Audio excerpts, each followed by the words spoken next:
You may be seated.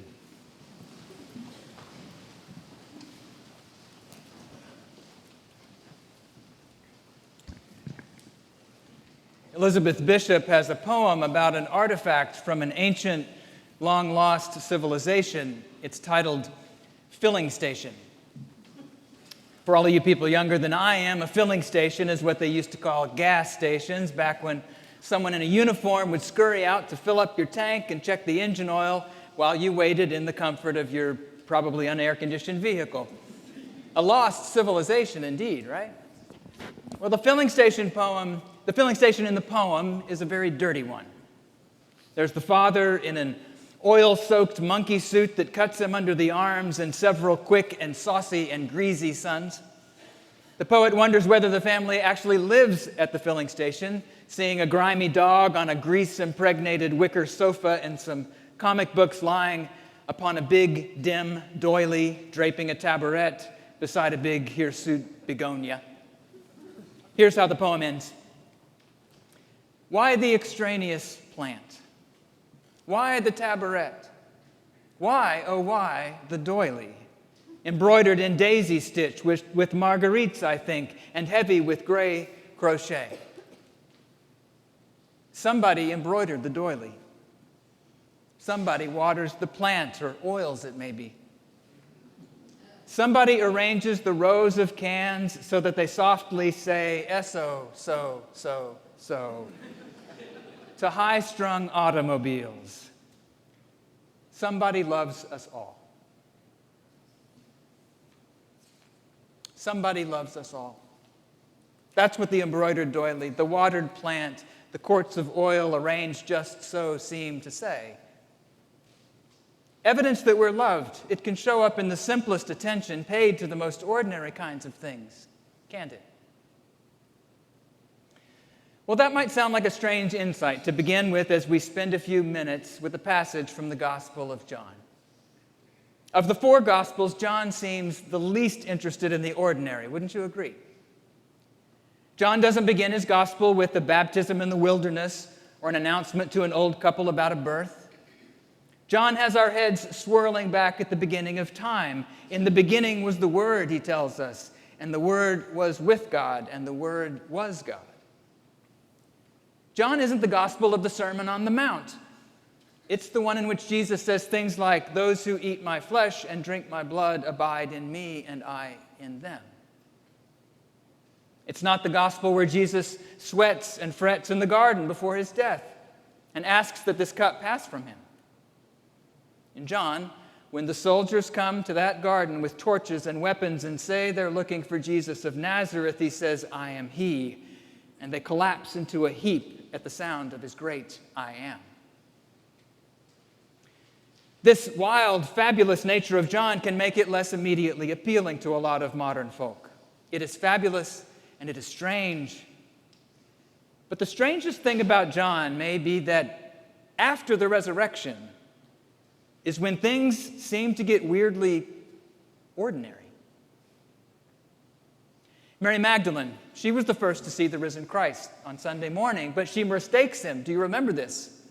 She mistakes him for a gardener. It's as if the resurrected Jesus is too ordinary to notice. Nothing like that guy who could make a detachment of soldiers fall over with the word. Don't get me wrong, things are still very weird. The risen Christ can appear in locked rooms, but when he does, he helps Thomas along in his belief by showing him the wounds in his hands and his side. He says, "It's okay, Thomas. You can touch me if that's what you need to believe." And then in today's reading, the disciples have just had a lousy night fishing on the Sea of Tiberias. Jesus is standing there on the beach at daybreak, telling them to throw their nets over the other side of the boat.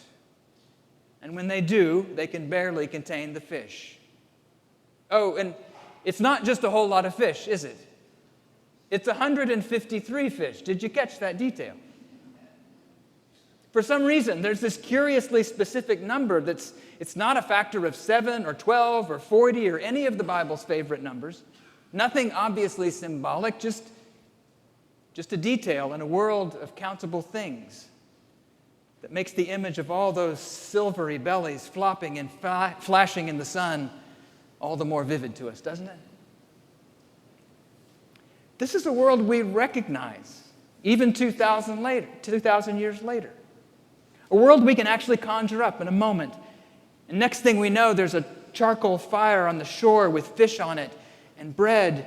And Jesus does not say, "I am the bread of life." He says, "Let's have some breakfast." The disciples, well, they don't quite know what to say. What are they to make of this? Everything is weird here because it's also ordinary. Is this what resurrection looks like?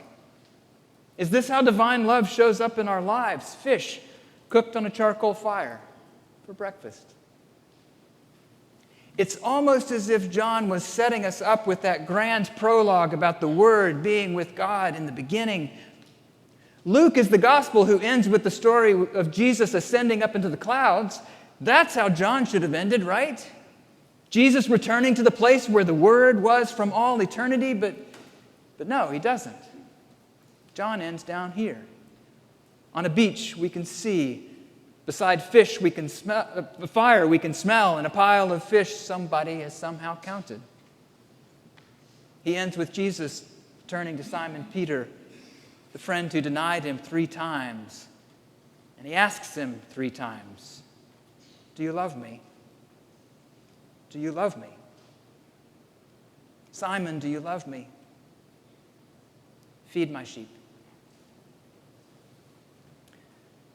Sometimes evidence that we are loved shows up in the simplest of attention, paid to the most ordinary kinds of things, doesn't it? Somebody loves us all, and he wants us to pass that love along in this world of ordinary things, even on this resurrection side of Easter.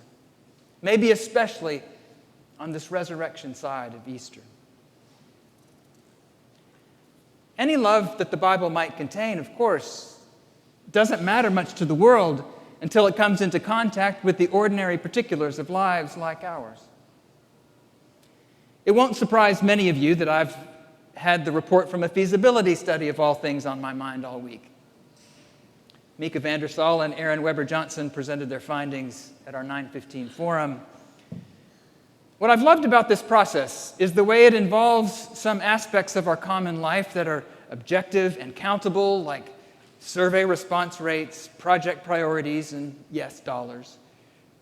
But since Mika and Aaron and their team understand church, they translated all those more quantifiable things into the even more important realms of hopefulness and trust and what faithfulness to Calvary's mission to make God's love visible might look like in this particular place, in this particular time.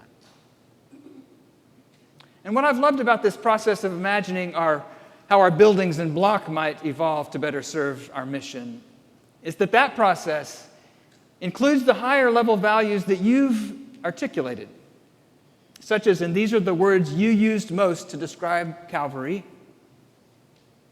community, welcoming, historic, outreach, love, downtown, inclusive, music, open, caring, acceptance.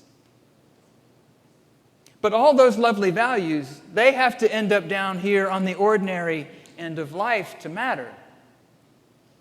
We kind of hope they end up one day in the forms of entrances people can actually find and pews space for human bodies. Hallways you don't have to drop breadcrumbs to find your way back out of. We hope they show up as spaces where all sorts of people can feed and clothe and sing and learn and pray and eat and worship and encounter one another in all the ways a Christian community planted right here in downtown Memphis might be called to do in the years to come. The project's about making love visible. It's about making love specific and tangible and real, because one thing Jesus showed us over and over again is that love that doesn't make its way into what's real, into what's ordinary, into embodied life on earth, isn't love at all. At least it's not the love of God. I should probably say clearly here that Jesus did not tell me when the two of us were out fishing the other day that he wants Calvary to have a capital campaign and you to give generously to it. It would have been ever so helpful if he had. But if the love we see in Jesus is material, embodied, tangible love, we have to have that very love in view whenever we consider the material, embodied, tangible aspects of our common life, don't we? Because what we want is for people to see and experience the love of Jesus here in ways that are as visible as 153 fish and a charcoal fire when they come to Calvary. People do have that experience here every single day, thanks to your commitment to it, but maybe not thanks to the fact they have to walk across a potholed alley that leads to our beloved maze of hallways and locked doors. Actually, if you can't walk through walls like Jesus, it can be very hard to find your way in here sometimes. Have you noticed that? But what we've heard from you clearly in your words and in what you do is that you want every person who steps onto this block or into these buildings to see things arranged in ways that say they are welcome here, that they are seen, that they matter here, that this is a place of inclusion and acceptance and prayer and beauty and joy, not one of barriers and obstructions. Friends, even back in the wild old Gospel of John, redeeming love comes fully alive, not only in the realm of the eternal Word, but in the ordinary material of everyday life. And the question the risen Christ still presses upon you and me, at home, at work, in our everyday relationships and tasks and priorities and ministries, and in our life as a Christian community, trying to live out the way of Jesus in this city, in which life is hard and full of too many barriers and obstacles for too many of its people. The question Jesus still presses upon us all in the concrete particulars of our lives is when a stranger or when a friend shows up here in this place, will she see, even in the ways we've arranged things in anticipation for someone like her, evidence that somebody cares? Maybe even that somebody loves her. Maybe even simple physical expressions in their own small right of that deeper truth that somebody loves us all.